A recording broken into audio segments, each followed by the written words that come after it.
So who's been here for 9 hours? And 3 hours yesterday. Yeah. 12 hours. Pretty impressive. Very, very impressive. Super impressive. Thank you guys.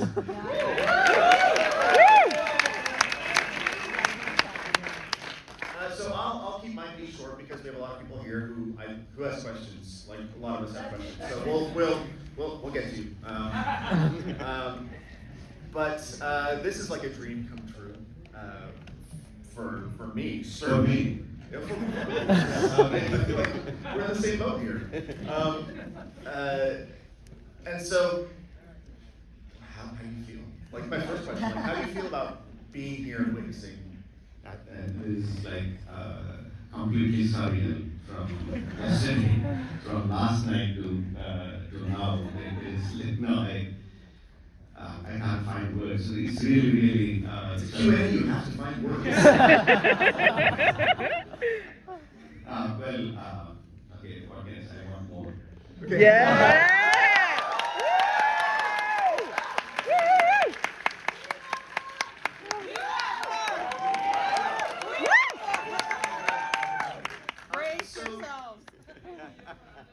So, as I was mentioning before we started the screenings, this was my first time seeing EEGA on the big screen with proper English subtitles. We've seen it at home or whatever, and having seen it in theater in its initial run without subtitles, it was just an incredible experience to see this many people. I saw it, on day one with the Telugu audience in Dallas, and they were all they knew what they were coming into, right? This crowd did not. And so, most of you hadn't seen it. Who had seen EEGA coming in? A decent number, right? But that's still less than half, right? So, witnessing that, and that's, the guys in the back. So, first of all, I want to acknowledge who else is here with Rajamouli. Filmmaking is a collaborative practice, right? It's a lot of team members. So we do have Rajamouli, who does the costumes for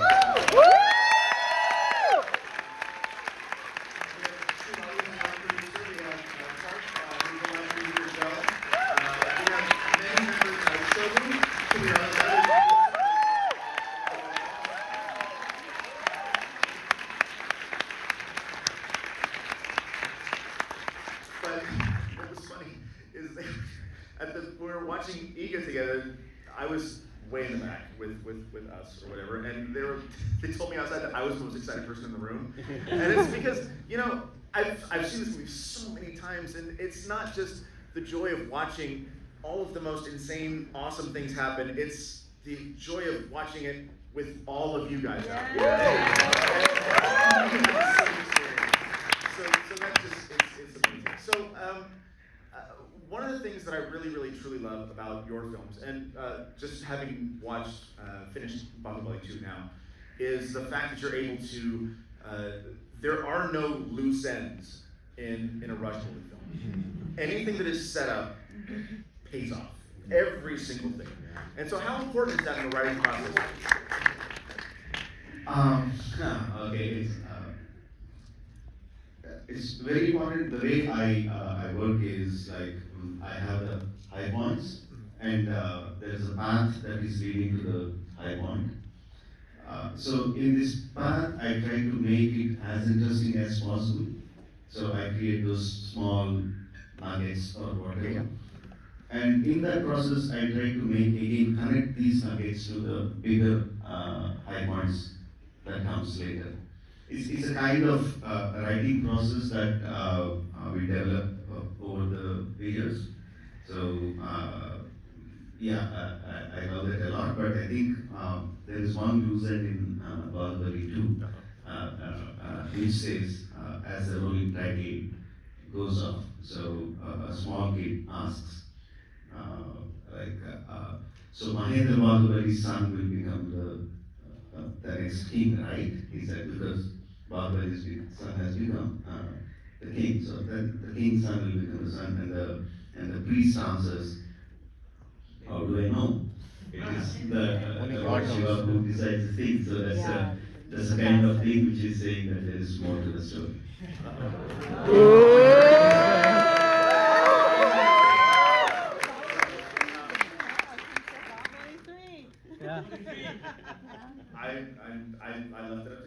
Please. So yeah, it's wonderful. The other thing that I think is really tremendous about your work, and we saw it last night with Triple R and with all of your films, is that it seems that you and Vijay Prasad are as interested in writing compelling villains as you are compelling heroes. And I think that's one of the things that's really tremendous about these films, is that we were watching at the beginning of the first Bahubali when Baladeva was being introduced, that the audience was cheering as he was doing amazing feats. He was defeating the bull. He's a hero in his own right. He just happens to be on the wrong side. So how important is that when you're writing process that you create a villain who is a true foe for your heroes? Absolutely important, Josh. I can't stress the importance of creating the villain. In fact, I take more time. I spend more energy in creating my villains as best I can do, because once the villain is created, all the hero needs to do is beat him. So in Bahubali is the title character. Bahubali is the hero. Bahubali 1, that's him. The film is named after him, but he was not the first creator that was created, first character that was created. Baladeva was created, Sivagami was created, Kattappa was created. Then in the process of tying these threads, we created Bahubali. So for me, villains are very, very important, and I think you know the answer. Today, my best villain is Sudeep.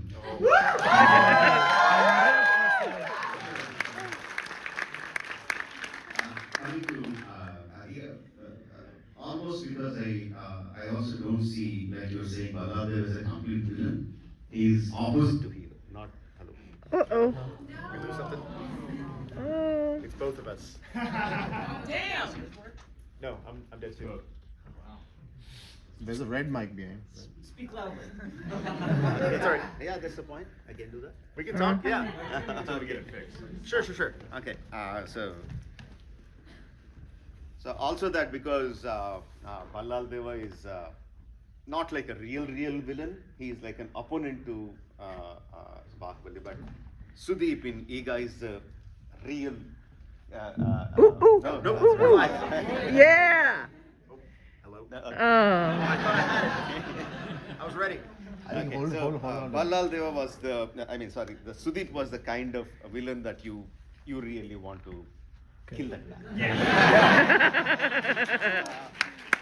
Today morning, yesterday RRR we all enjoyed because the reception was like totally crazy.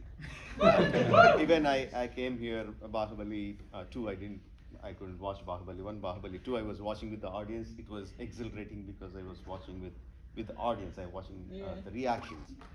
But when I sat in the morning after I introduced EEGA and I was sitting at the back, I wanted to watch the film. Whether they are here or not, I wanted to watch the film. It has been some time before, I think the last time I watched EEGA was almost 7 years back or something. So just sitting there and watching, I really didn't want to go. But this guy said I had some meeting, I wanted to kill him. And then after the meeting was over, the film was also over here, and he comes back to me and says, we all cried in the theater after watching the reception. You should have been there. Then I really wanted to kill him. So, yeah, it's amazing. The villain characters, of course, today he's the villain, but generally, villain characters are the way to move forward for me. Well, and with EEGA especially, like it's, Sudeep is such a tremendous performer.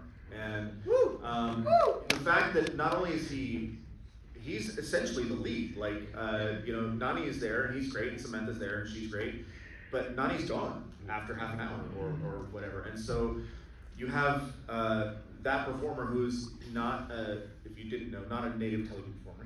He's from Karnataka, and he's acting against nothing. It's all CG that he's acting against, and he puts in such a great performance in that film. It's absolutely wonderful. Coming to that point, one thing I want to say about Sure. acting without having a character in front, which is not actually difficult for the actors, because all the time the actors are in their own kind of space. Suppose there's a two shot, we both are talking, and I can talk to you, but if I want to put a camera here and take my close up, then I am not talking to you. I have imagined you in my mind, because all I can see is a cameraman, camera, all the people holding cutters or plates around that. I only see you. Yeah. So still I have to act. But the actors have understood how to do that. But in EEGA, there is no actor, there is just a fly, and the fly is also not there. And I've been saying the fly will be doing this kind of stuff for you, and you have to act to that. Now imagine you had to act to a fly that is flying around in a path that I imagined it to fly, not what you are imagining. So that makes it even more difficult. And I think Sudeep really has to have some kind of power to look into the director's mind and understand what I'm seeing. Yeah. He did a fantastic job. Yeah. So the idea that you have this performer that's sort of telepathic with you, and is able to see what you want. You don't have to communicate that just to him. Like, it has to be communicated to the entire crew. And specifically, you've got Santha Kumar, your cinematographer, who does incredible work. And with EEGA, having watched it, I haven't watched it in a few years either, and so having watched it again today, I hadn't necessarily forgotten, but it's just coming back to me, all the wild things you have him do. Especially the first few sequences, once we have Nani as a fly. So how did you sort of conceptualize all of the birth of the fly, the bubbles? The bubbles are incredible. That scene with the bubbles, the tennis ball, the shoes, all that stuff. How do you communicate that to your crew to have them be able to create what you're thinking? One thing is we see a lot of references of the films that I've done before to understand the scale difference. Yes. It is unimaginably big, the scale between a fly and a human being. So first we need to understand that stuff. Then we do the storyboards, concept arts, previews, and do all that stuff. The difference between previews and actually shooting is, like, in previews you don't need to worry about your lenses, your camera movements, everything.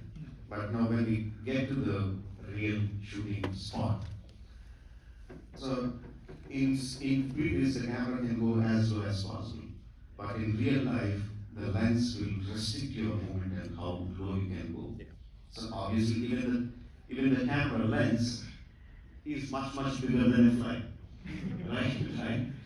So then we got lenses, some probe lenses which are smaller, so they can come really go low onto the table. But the problem with the probe lens is that the depth of field is very low. So it is like you get the depth in centimeters. So if I place the camera there and everything is out of focus, then we can't see the scale. Right. So to increase the depth, the cameraman has to really pump in the light. Really pump in the light, and it is a hot oven to sit in that spot.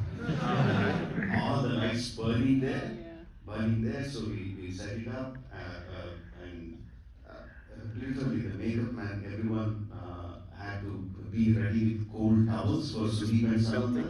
Yes, because it's so hot, they go sit in that spot, do emotional scenes, what they have to do, and the moment they say cut, they jump out of the seats. Cold towel, and just don't put it across their faces. Wow. I mean, Sindhil did it, and any time we place a close-up along with EEGA, they used to glare at Sindhil, and Sindhil is a guy who doesn't care about what the actors feel. In fact, he doesn't care about what I feel. He just wants to get his visual right. Yeah, perfect. So between, I think I mentioned it earlier privately, so I think Cart earlier. We went from last night with Triple R and some of like the biggest heroes ever down to the smallest protagonist in a film potentially ever, and then from EEGA to BAAHUBALI is a huge jump in terms of scale. Like the story of EEGA is tremendous.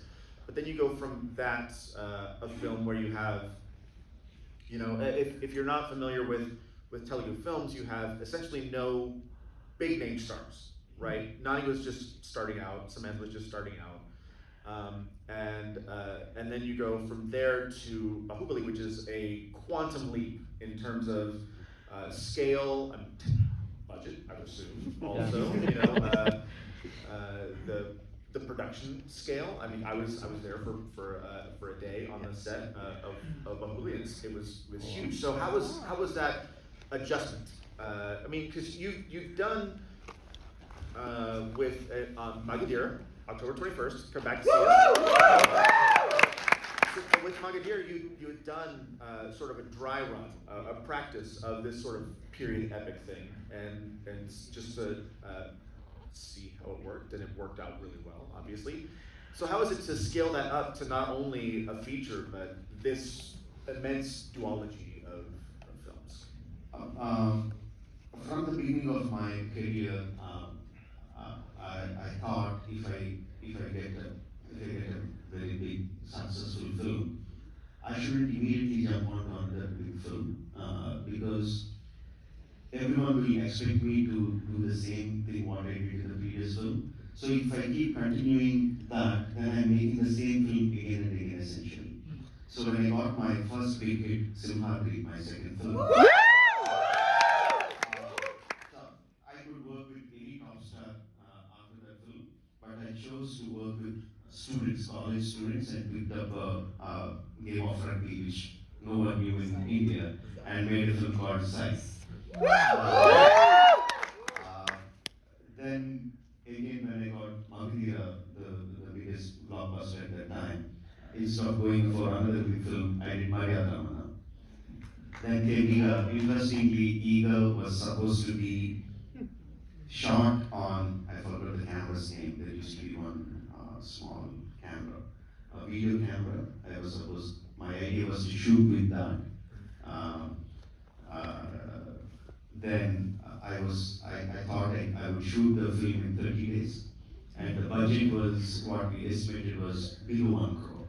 1 crore is like 250,000. Yeah, 250,000 hours. So that was my idea to do it. As a very, very small concept film. Well, I ended up spending 2 years on the film. Spent 30 crores on the film. That is, I don't have my calculator. 30 to 2,500. Sorry, 250,000. Yeah. So, but the idea is to always make a small film first, because my mind is always going on the trying to go big. I wanted to go down to make a small film before I go that. So it is not a difficult transition for me. So bigness is always there in my mind. We're apparently going bigger next time we talked about last night. Yeah. So we have people here. They want to ask questions, right? Yes, They want to ask question. Okay, The lady who had me first. Hi, sorry, I just want to stand so you can hear me better. Can you guys hear me? Yeah. I just want to say, one, you owe us, because you got us addicted with RRR, so you owe us. And know that you have a fan base here that is not just Indians. It is a growing fan base that loves you, and all you need is capital and distribution. Please don't forget us on your next project, going to go across Africa, right? Please. No way, no way I can forget the kind of love and support you showed to my.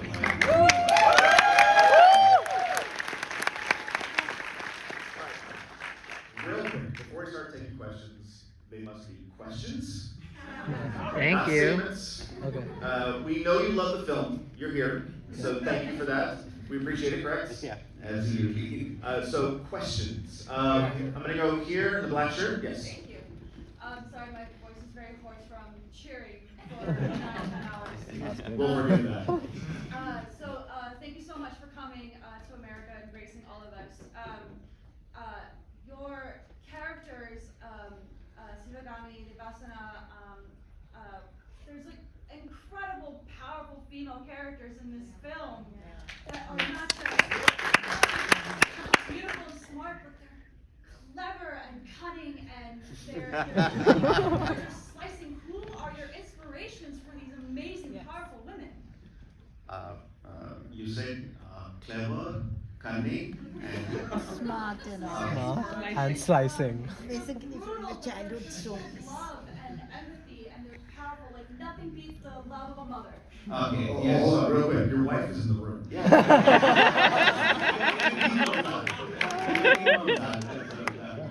Yes, my inspiration for Simulami is, in a way, I can't say she's the reason, but in a way, the inspiration is my sister-in-law, Yeah. Srivali. My inspiration for Devasena is my wife. I don't say I modeled them on them, but yeah, unknowingly they influence my life a lot. That's what wives do. All right, who's up next? Let's go here. Hi. You mentioned that you focus on the villains first, which makes sense structurally, but I'm wondering, in terms of like conflicting them with the protagonist, but I'm wondering if the villains come first, or like the concept or a set piece or the idea first, because like egg is a very specific idea. Did you come up with the villain for that first, or the just concept of the reincarnated fly first? For each film it is different. For EEGA, obviously it's a concept. It's a concept, but in the concept itself, there is a villain. The concept of EEGA is like there is a nice boy who gets killed by a villain, and the boy is reborn as a fly, and the fly wants to take revenge on the villain. So the concept itself, the villain is there. When I said I spend more. It's not necessarily the villain comes first, but I spend more time and energy in designing the villain first. Again, in BAAHUBALI, during BAAHUBALI, it is Baladeva who came first, not BAAHUBALI. So, BAAHUBALI is also not a concept. It's not a concept film. It is a big palace intrigue kind of films. So in BAAHUBALI, we created the characters, then started weaving the story around those characters. So each film is different. Yeah, I think. All right, I want to go over here. Hello sir. Namaste. Congratulations for firstly. My question is that Gautam Menon in an interview he said that he would like to be an assistant director to Mai Ratnam if possible. So we as a filmmakers, we wanted to work with you if possible.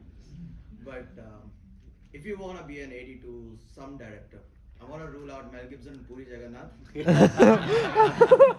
if you want to work as an AD to any director, dead or alive, who would come? Who's it come? I mean, you told me two No. choices. Take out Mel Gibson. Yeah, I mean, these two people are something that I really can learn from them. Mel Gibson, I want to watch him work and see how he's designing things. And Puri Jagannath, I want to see how in the world is it possible to come up with ideas that are so compelling and shoot them in that short period of a time. So those two things I really want to learn. If it is not that, who would, I mean, there are so many names. The one name that comes to my mind immediately is, many of you might not know, it is a great director from Telugu called K.V. Reddy garu. So he made great films. I mean, in a way, he wrote the screenplay, the screenplay master class for how a commercial film should be in Telugu in way back in 1950s. So I respect and I adore him a lot. Yeah, if given a chance, I would like to assist David. So right down here, Christina. I was wondering if there was a genre of film that you haven't done yet that you would like to try. Yeah. Well, there is horror. I haven't done horror, and I hate horror. Sci-fi? Science fiction, but again, there are few films. I have seen very few horror films, but I have seen some. I don't know whether you call it horror or not, but Omen is a great film. I love that film. And I can't remember which other films that I've seen. Then recently I've seen, not recently, a few years back, I have seen Paranormal Activity. I love both the films. I think I like horror. Right? I like to see horror, but without all the ghastly faces. Suddenly something coming out of the closet, and I don't like that kind of horror. But as a concept-wise, if I can make the people feel that horror, yeah, maybe I should try that. I mean, I just watched you direct a guy shoot an arrow through another guy's severed head. So, you got it. All right, let's go here in the blue shirt. Hey, I was curious about during EEGA, directing the fly itself. Did you have like the actor who played Nani?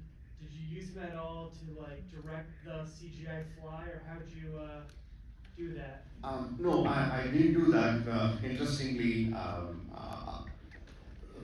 we were writing the story, writing the scenes. As we were developing the scenes, when we think about how we are going to shoot, the questions that arose in the writing department, in my Maheshwari department, and said how, okay, the fly gets angry at this point, so how do I show the anger?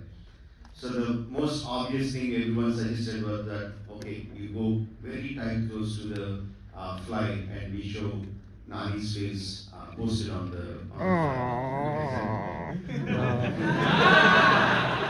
No, then started some more sessions of we go very close and we go to the fly has a very big multiple hexagonal lenses. We can have a kind of black dot like a grasshopper has, so we can play with that and show the expressions in the fly. No one knows whether a grasshopper kind of eye is existing on EEGA or not, a fly or not, because no one has seen it. Very few people would have seen it. I said, no, that's not going to happen. When you go tight close up to the fly, it will look like a fly. So how are you going to show it angry? I said, that's not my job, it's the job of the animator. This is how I want it, and they need to figure it out. They did figure it out. Yeah, they put out Let's go back here. Thomas, that's you. Do you have any interest in doing some boutique label physical releases, Blu-ray? Oh. Yeah. You make that I mean, for many years, I thought that was completely gone, extinct. I thought it has gone extinct because in India it's definitely gone extinct because there are streaming platforms, there are digital releases, there are YouTubes or whatever. But recently when I came to America, our friends started telling me, no, it still exists, not just in America, many parts of the world, it still exists. Home video, Blu-ray is a big thing. Now I don't know what are the deals with the streaming platforms. If we have the rights we will definitely release. But I don't know what are the deals that are made with the. There are some rat's nests of rights issues we're working on. So we've got that. We're thinking about it. Let's go here. I've seen your hand. Yes, hi. So first of all, I've lost count the number of times I've seen Bahubali, and I still had goosebumps. So thank you. And my question is, with every film, you gain so much experience, especially with the kind of films you make. So now looking back at your filmography, do you think you could have done something different in any of your earlier films with the experience that you've gained so far? So many things, and me and my line producer, who also happens to be my sister-in-law, sitting in the back seat, and constantly complaining to each other how many shots we got wrong. So yes, of course, there are many things that that can be corrected. Yeah, almost given a chance, I correct so many things that I can. The only thing I can do the rest of my life is go correct them. So I think better I make new films rather than Of course, absolutely. I want to go way back there. Let's go way back there. Is that you, Adam? Yeah. Hey, Hit it. how complex are your previds? Are they fully animated? Do they have sound? Is it the whole movie? Is it just set pieces? How much do you do? And are they 3D animated? Are they a series of stills? Do you do timing? What is that process? So pre-visualization essentially is the meaning of the word. Before we get it onto the screen, we visualize it how it needs to be. So that can be done in many ways, as you know.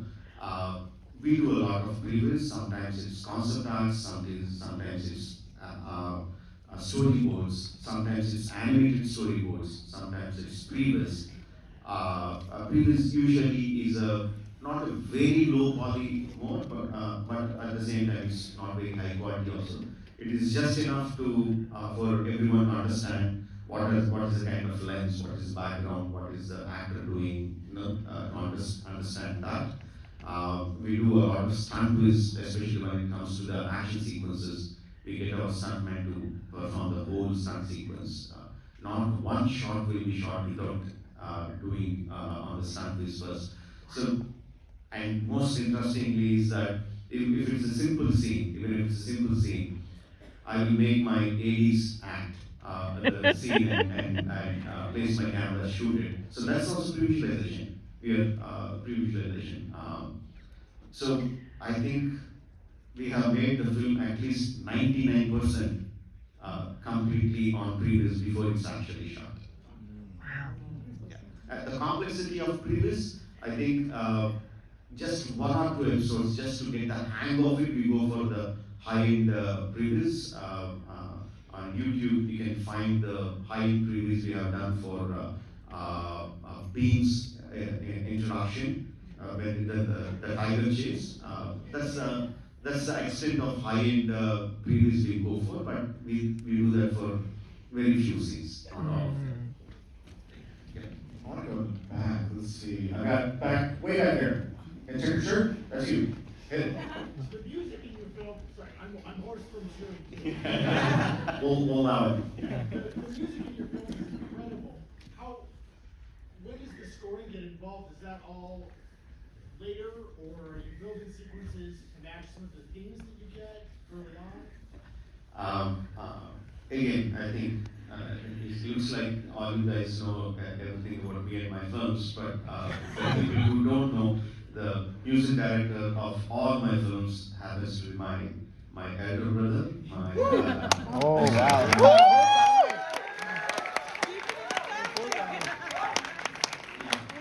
So he has done amazing work. He worked for all 250 films. He composed music for 250 films.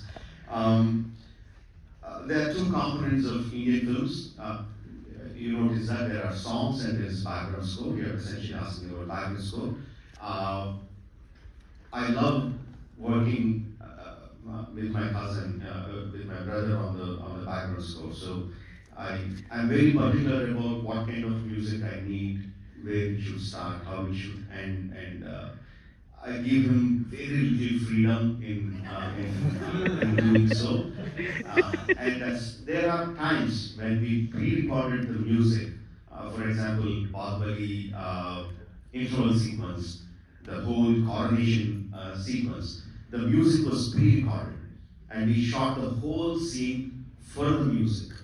So there are times sometimes that I do work that way, but most of the time we shoot the scene and then like in a regular process do the music. But one thing that my brother does is that if he feels the music is not playing out the proper way, he asks me to re-edit the scene. So I did that many times. I don't do that also many times, but sometimes I do that. On the other part of it, when it comes to the songs, I'm I'm very bad at judging a tune whether it becomes a popular chart buster or not. So in that case, I give him more leverage. I don't say this is the one I want, but at the same time, okay, probably you don't know this or don't know this. The sound supervisor of the film, Kala Bhairava, is my brother's son.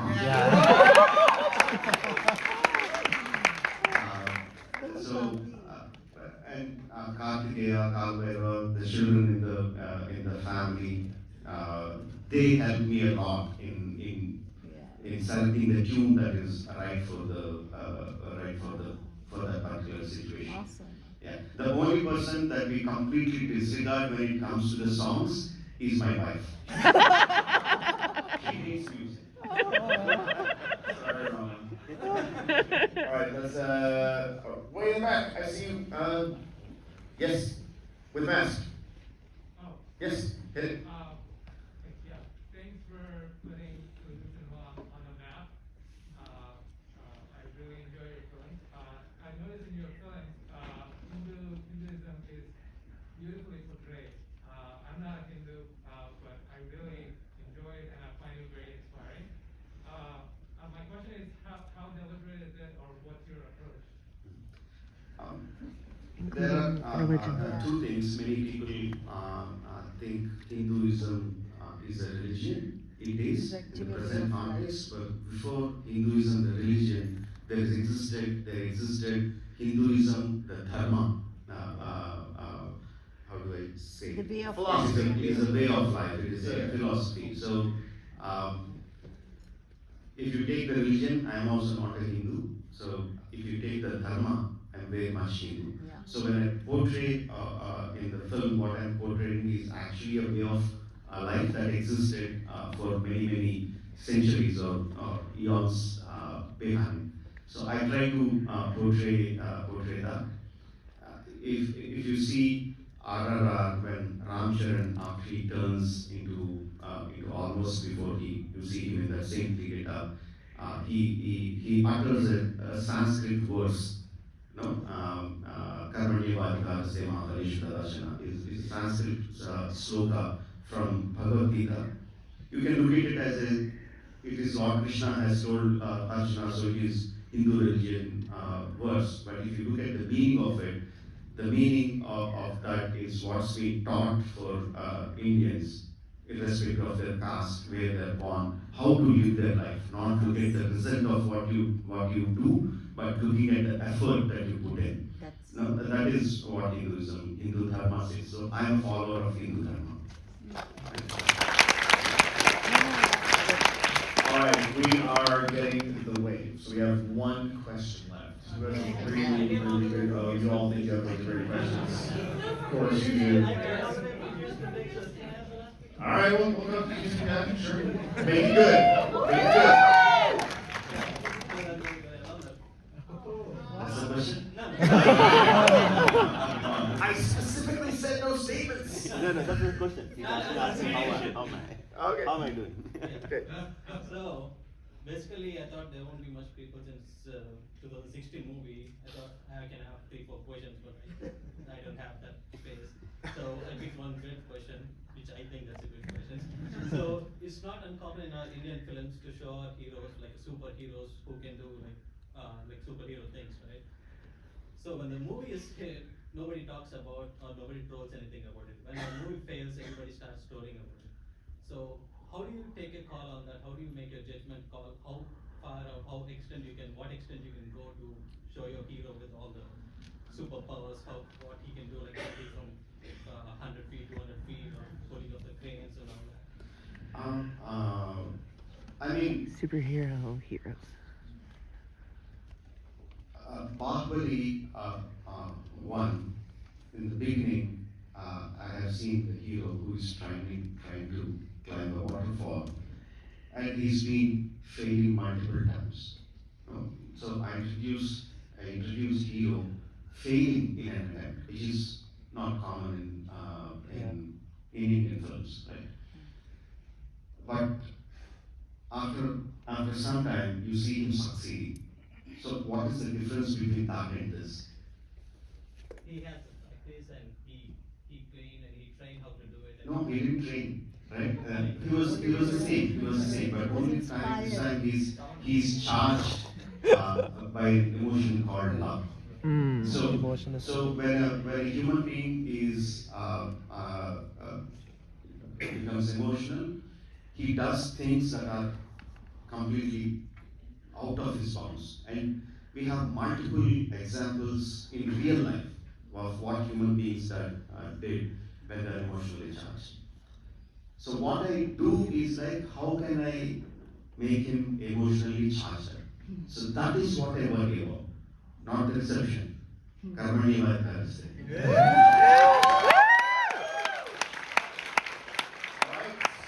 Sorry, folks, we are finished, but thank you so much for coming out. Thank you so